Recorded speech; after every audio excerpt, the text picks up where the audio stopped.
everyone. So for today's video guys, madto ta sa school, mag-attend ta sa meeting sa atong anak. So early in the morning na matajud ta sayo, na prepare jud ta para dili ta malate. And before tumulakaw, at least naka-prepare na po ang ilahang pamahaw.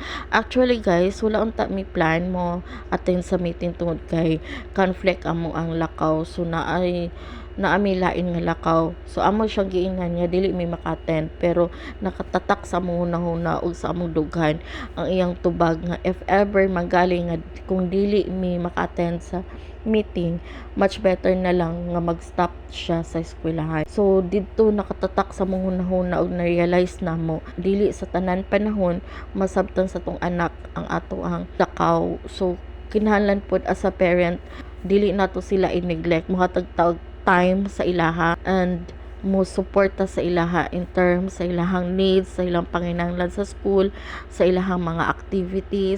Dito na ako na-realize nga di ay sayon og struggle pad ilang hunahuna if ever dili ta makasupport sa ilaha. So as a parent, lesson learn na lang ni siya sa tuwa. So yun lang guys, I hope nga ma-learn pud ning experience nako as a parent. So that's all for today's video. Thank